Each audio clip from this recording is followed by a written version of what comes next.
Practice 1. You will hear a lecture about the situation of wild animals, especially wild boar.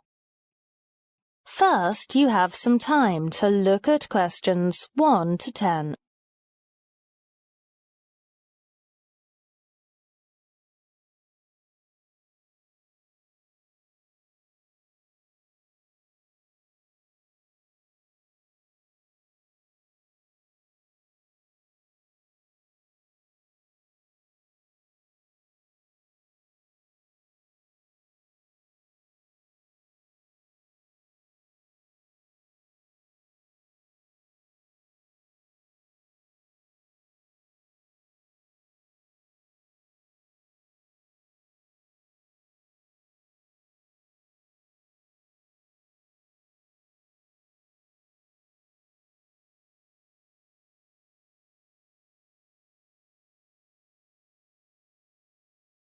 Now listen carefully and answer questions 1 to 10.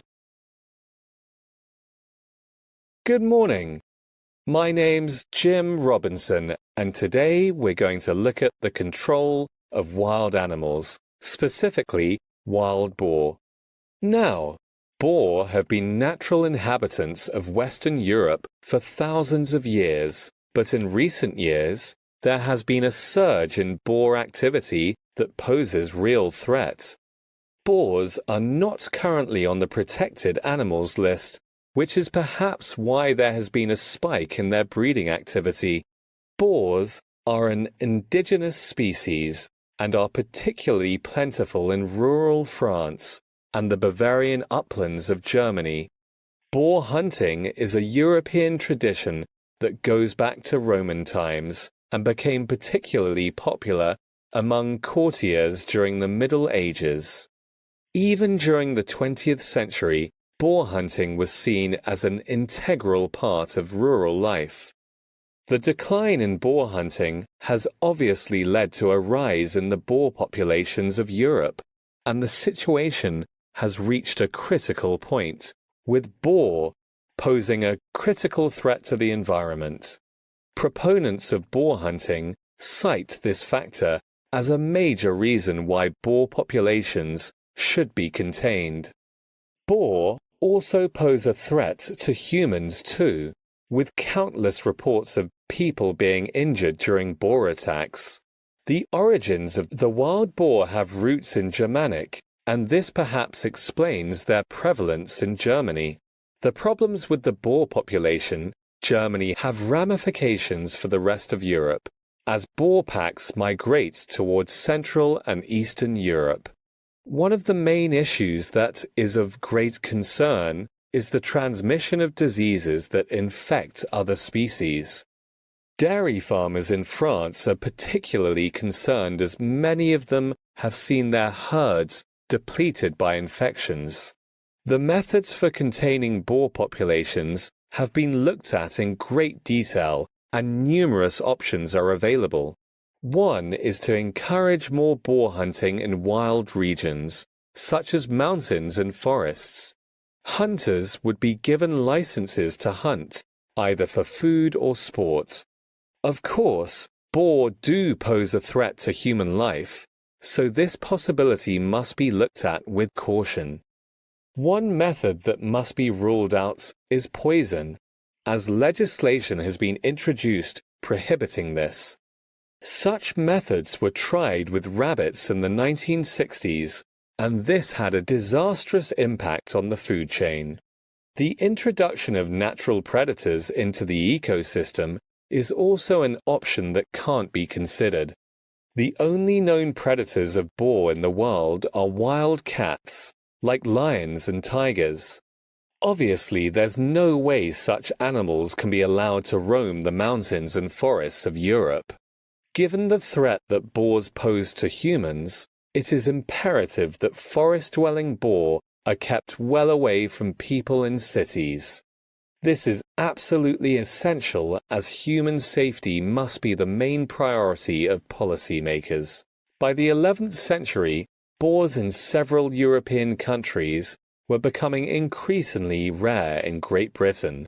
King Charles attempted to reintroduce boars in the New Forest area of the country, yet the entire population was almost wiped out during the battles of the English Civil War, when roaming soldiers hunted them for food. During the 1980s, wild boar rearing was encouraged and boar populations began to rise again. By the 1990s, there was a huge rise in the number of boar across England, due in large part to the species no longer forced to live in captivity. Many boar have broken free from farms across England and are breeding at a rapid rate.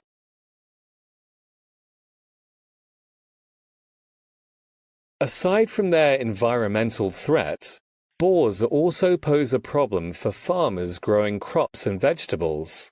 Other species such as red deer are a threat to farm produce like grain and potatoes, but boars certainly present the most serious risk. The damage done to the farming industry is estimated to cost millions of pounds, and insurance payments as a result of this have spiked in the last decade. Red deer are predominantly confined to forest areas, and it is unusual to see them outside their habitats during the summer months. However, as the weather gets colder, they can be seen looking for food around local villages and fields. Red deer have their origins in Asia and are ruminant species, which means they have a stomach that consists of 4 compartments, much like cows. They are slaughtered for food and their meat is sold as venison and is increasingly popular among consumers. There are 9 subspecies of red deer, with 3 of them on the endangered species list. The deer population doesn't pose the same threat as the boar population, but it certainly needs to be addressed. Forest areas are their main habitats, and they are now breeding at a much higher rate than in previous years. Of course, deer are an important part of the food chain and are an important part of the hunting traditions of the UK, so it is important that their population is kept stable for this reason. Though the real concern is the problems that deer present for farmers who have seen their crops suffer in devastating ways. Protection needs to be offered, and many farmers report building large perimeter fences around their fields to keep deer out, which costs them a huge amount of money. Government funding is so far inadequate to offer the protection farmers need, but ways are being looked at to provide subsidies through other means. That is the end of practice 1. You now have half a minute to check your answers.